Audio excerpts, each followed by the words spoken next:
네, 신문 대 신문. 국민일보는 자의적 해석이다. 경향신문은 꼬리 자르기다. 어떤 사안을 두고 지금 두 신문이 다른 논조를 보이는 건지 같이 볼까요? 국민일보입니다. 네. 이주호가 자의적으로 해석했다. 이주호 교육부총리가 자의적으로 해석을 한 거다라고 윤 대통령 엄중 경고를 했다라는 겁니다. 수능 얘기가 나왔죠. 그래서 지금 굉장히 말들이 많습니다. 일단 윤 대통령 공교육 교과에서 다루지 않는 건 출제하면 안 된다라고 얘기를 했는데 이거를 이주호 부총리가 학교 수업에서 다루지 않는 거. 그래서 공교육 교과가 학교 수업으로 상당히 좀 협소화돼서 이주호 부총리가 오독을 했다라고 지금 윤 대통령은 생각을 한 것 같습니다. 그래서 엄중히 경고를 했다라는 건데요.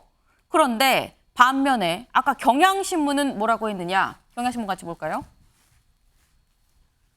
논란 때마다 떠민다. 책임질 사람. 네. 밑에 또 윤 대통령의 사진이 나와 있기도 합니다. 네. 윤 대통령이 논란이 있을 때마다 본인의 발언이 문제가 아니라 그거에 대해서 다른 책임질 사람을 좀 떠민다. 다른 사람한테 좀 책임을 떠넘긴다. 지금 이런 취지로 지금 경향신문은 보고 있습니다. 네.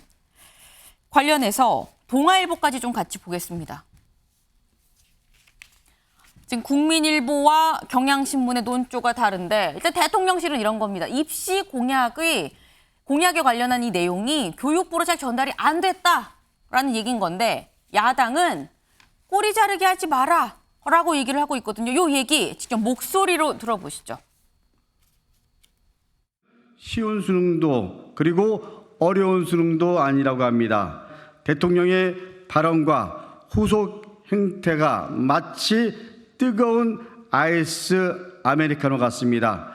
이번 윤석열 대통령의 수능 발언 사태는 제2의 만 5세 초등입학 사태입니다. 이번 수능 관련 책임도 윤석열 대통령에게 있습니다. 수능이 본래 역할대로 학생들의 실력을 정정당당하게 평가해야 한다는 것이 대체 무엇이 문제입니까? 값비싼 학원비를 들여 실력이 아닌 문제풀이 스킬을 익혀야만 수능에서 1등급을 받을 수 있다면 그것이 공정한 시험입니까?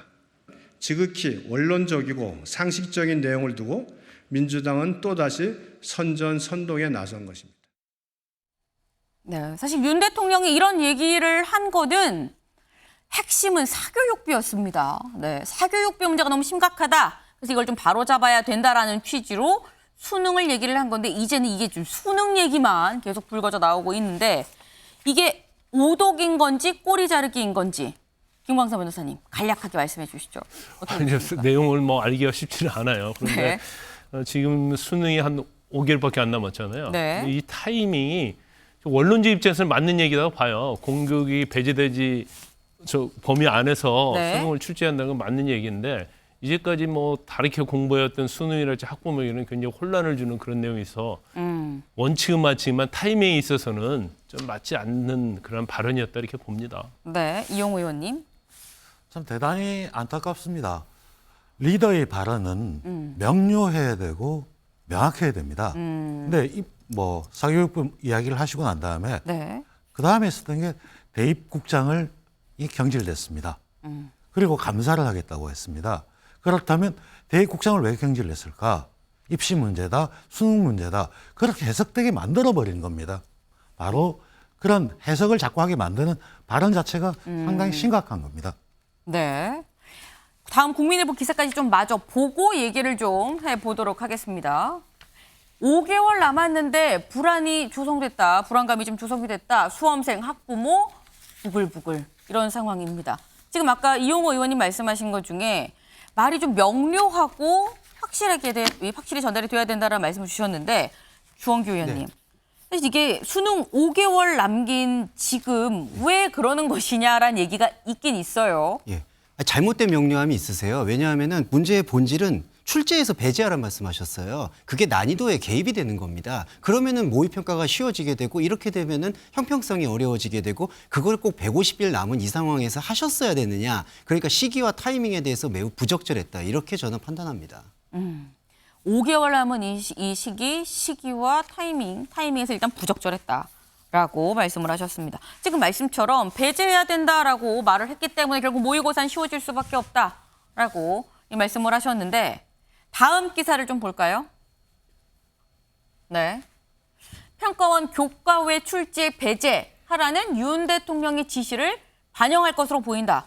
반영을 할 수밖에 없겠죠. 지금 교육부 이 대입 국장이 지금 경질이 됐습니다. 때문에 반영을 안 하면 다른 사람도 경질이 될 수도 있는 그런 상황이기 때문에 입시 현장에선 9월 모의 평가부터 쉬워질 것이다라고 얘기를 했는데 이렇게 되면 김광삼 변호사님 간략히 여쭤봅니다.